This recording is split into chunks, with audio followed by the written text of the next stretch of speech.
6. Tidak punya perasaan. Ibu mertua terlalu sering membanggakan rumah ini kepadaku. Dia seolah-olah berpikir kalau aku tidak akan bisa hidup kalau tidak tinggal di sini.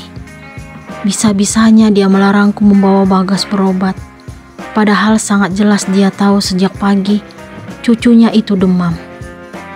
Aku tidak peduli dengan apa yang wanita itu katakan, karena yang terpenting bagiku saat ini adalah kesehatan Bagas. Jika nanti setelah kembali dari tempat praktik bidan Rina, dia tidak memberikan aku izin memasuki rumah ini, itu akan aku jadikan alasan agar kami tinggal terpisah.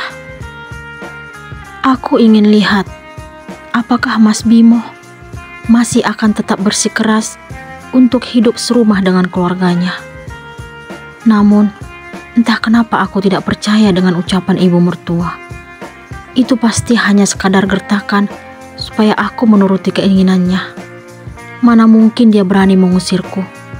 Itu sama saja dia juga mengusir anaknya, orang yang memenuhi kebutuhannya. Saya nggak masalah jika tidak tinggal lagi di rumah ini.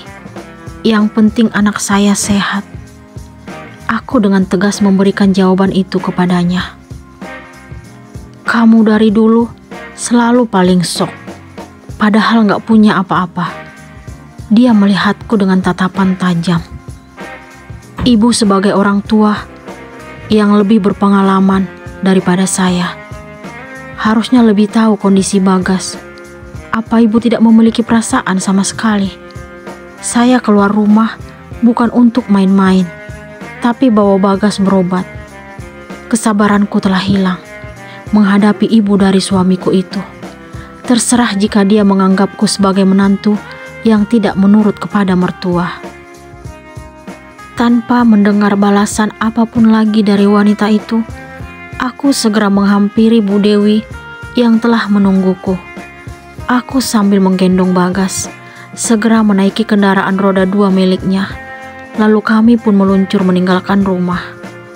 Setelah tiba di tempat praktik bidan Rina, kami pun duduk menunggu antrean. Untung saja hanya beberapa orang yang menantikan giliran. Jadi Bagas tidak perlu menunggu lama untuk segera diperiksa.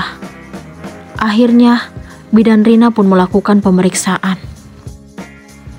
Udah berapa hari demamnya, Bu? Tanya wanita berpakaian putih itu kepadaku. Sejak pagi, Bu. Biasanya kalau udah minum obat dari Bu Bidan, udah enakan. Tapi kali ini, walaupun panasnya udah mulai turun, anak saya tetap nangis.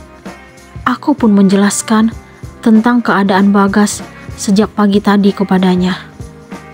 Bidan itu akhirnya mengarahkan alat penerang ke arah mulut Bagas. Ada bintik-bintik putih atau luka kecil yang terdapat pada langit-langit. Aku sangat terkejut. Pantas saja dia selalu menangis saat akan minum susu dan makan. Ternyata sariawan, Bu. Saya akan kasih obat untuk penurun panas dan penyembuh sariawan. Biasanya 1 atau 2 hari bintik-bintik itu sudah kering. Bidan Rina memberikan penjelasan, lalu meminta asistennya untuk menyiapkan obat yang Bagas butuhkan. Setelah menyelesaikan administrasi, aku dan Bagas beserta Bu Dewi segera meninggalkan tempat itu. 5 menit dalam perjalanan, kami pun tiba. Bu Dewi memarkirkan motornya di depan rumah mertuaku. Sungguh, aku sangat terkejut karena pintu dan jendela ditutup. Aku beberapa kali memanggil ibu mertua sambil mengetuk pintu, tetapi tidak ada jawaban. Bu Dewi pun memintaku menunggu kepulangan Mas Bimo dari kantor di rumahnya saja. Aku sangat berterima kasih kepada wanita itu. Waktu menunjukkan pukul 5:25 WIB sore. Mas Bimo akhirnya pulang. Sebelumnya, aku telah mengirimkan pesan kepadanya untuk memberitahukan kalau aku dan Bagas sedang berada di rumah Bu Dewi. Dia pun menghampiri kami terlebih dahulu sebelum masuk rumahnya. Bagas gimana sayang? Dia langsung melontarkan pertanyaan setelah aku mencium punggung tangannya. Alhamdulillah, udah enakan mas. Untung tadi Bu Dewi ngantar kami berobat. Aku melihat ke arah Bu Dewi yang sedang duduk di sofa. Mas Bimo pun langsung mengucapkan terima kasih kepada wanita berhati baik itu, lalu kami berpamitan.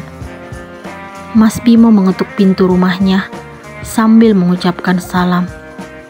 Tidak menunggu lama, ibu mertua pun membukanya dan langsung menatapku. Entah apa yang wanita itu pikirkan saat ini. Apa mungkin dia kesal karena aku kembali berdiri di depan rumahnya? Ibu kenapa tutup pintu sore-sore? Biasanya pintu selalu terbuka saat aku pulang. Mungkin Mas Bimo merasa heran melihat keadaan rumah yang tidak seperti biasanya.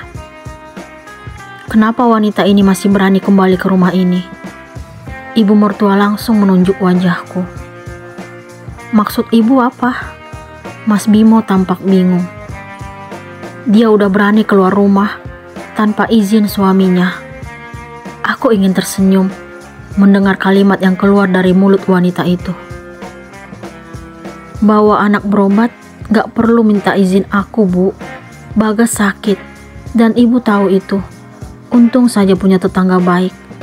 Keluarga sendiri malah gak peduli. Aku sangat senang mendengar jawaban dan penjelasan Mas Bimo. Ibu mertua akhirnya memasuki rumah. Sementara aku, Mas Bimo dan Bagas turut mengikuti. Aku sangat bangga memiliki suami seperti Mas Bimo hingga detik ini. Semoga dia tetap menjadi pendamping hidup yang bertanggung jawab dan mampu menjaga hati agar tidak terpengaruh dengan hal-hal yang tidak baik. Tiba-tiba, aku dikagetkan Ratih yang keluar dari kamarku dan Mas Bimo.